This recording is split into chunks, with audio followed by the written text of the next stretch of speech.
Okay, so for week 14, you're going to do a very helpful drill. I'm sure somebody else has done this before and used this idea, but I guess I made it up, so there's no tabs for it. But essentially, you're going to use the triad, or I guess just this little D shape here. I don't even know if that's a triad because there's...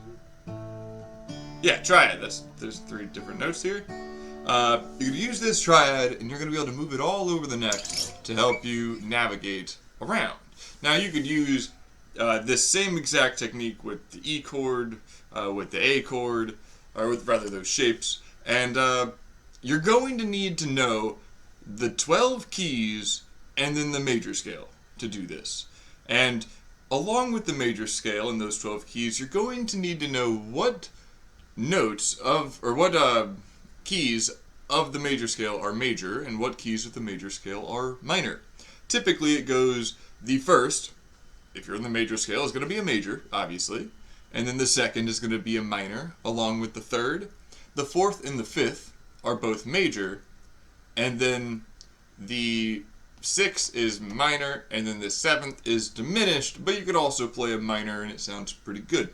So, what did I just say? Well, here's an E. If we're going to play an E major, then this would be the first.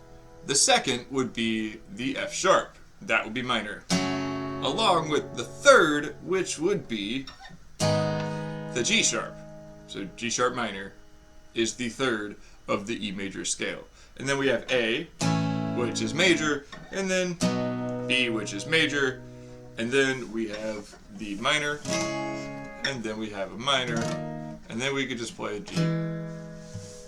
G shape to play an E. And we know that because this is the bass note. Or we can play it open, why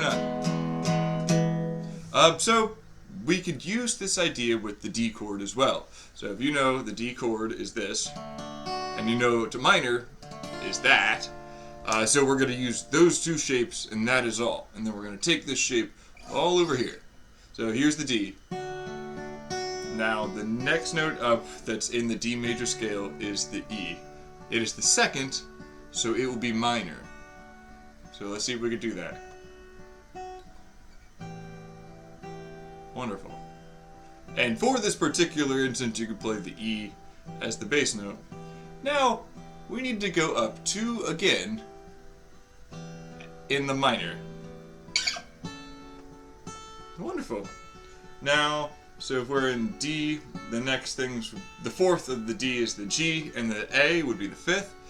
And this is the G, and then an A, which we could also play the bass note for.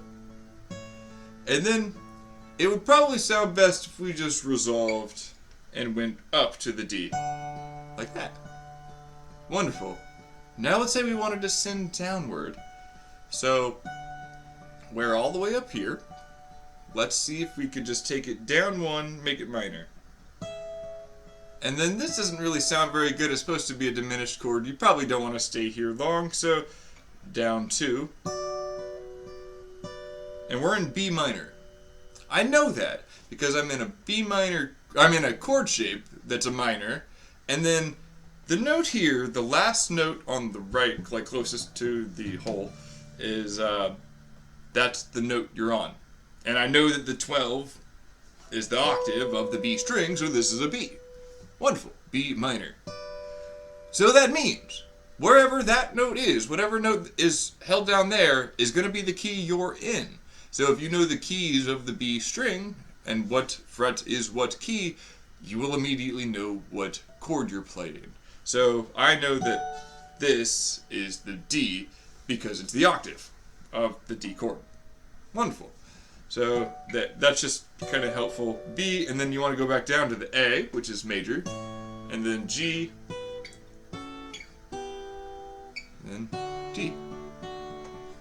And I know what you're thinking. You're like, Mr. Cole, that's fine and dandy, but what if we're not playing in the D major scale? What are you going to do then? Same exact thing. That's what I'm going to do. The exact same thing. We're on the A. We're in the A major scale. Cool. Great.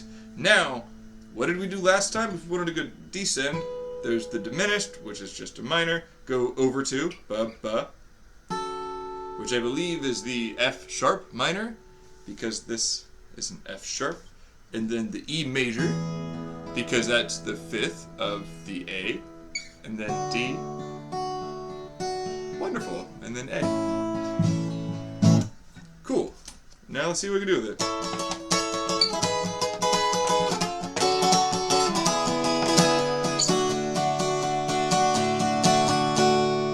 And then on the fourth, I like to drop this down to minor too.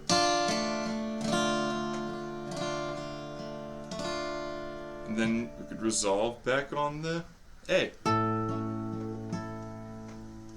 Cool. So yeah, you can do this in any key, major or minor. For in the G, and you know that this is the G note, you could just ascend, hey, like a B minor, and then to C, and then there's a D, and then you can just go to the G. Nice. So yeah, that's one way to go about doing that. Now this does segue into, how do we know what note we're playing? Well, we're going to practice this next drill for Thursday, so you're going to slide to a random note, and you're going to figure out what that is. Do not, I repeat, do not look at a visual aid.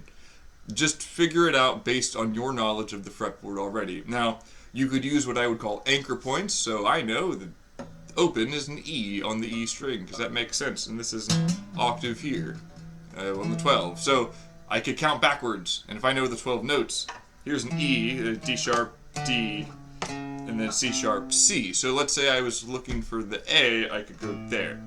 Cool. Or there. And I know that that is also an A, because I know that this is an A chord.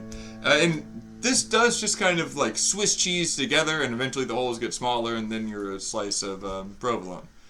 It's a weird metaphor. I'm sorry for that. So yeah, let's get back to this drill. Anchor points. So I know this is an E. One thing that's helpful is to cut these strings in half. So you could do that at the 6, but it'd be weird. So 7 would be better.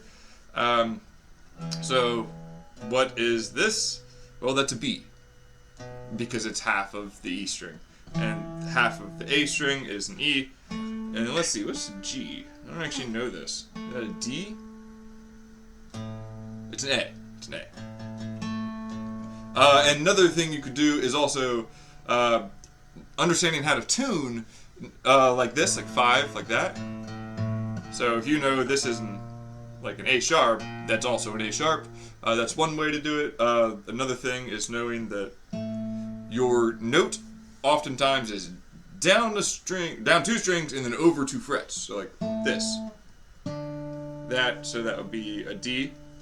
But it changes to this, I believe, on this string for some reason. So yeah, back to the original drill. Slide to somewhere random, figure out what it is. Okay, this is a G string. Let's see. This is a G sharp, and then this is an A sharp, right? Yes, A sharp, and then this would be a C, because that's a C. Or you could just go A sharp, B, C. Cool.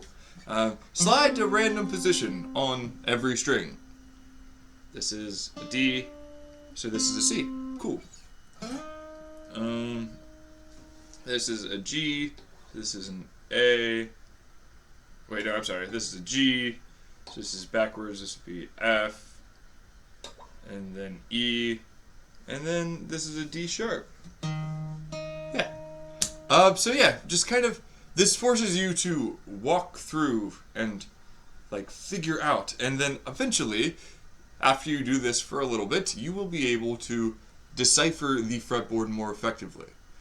And it'll just kind of become internalized, and that's good. So work on that D major walk up. Hopefully you know what I mean when I'm saying these things. If you do not, please let me know, and I will be able to answer all your questions, and I will do that to the best of my ability. Don't give up. Have a great day.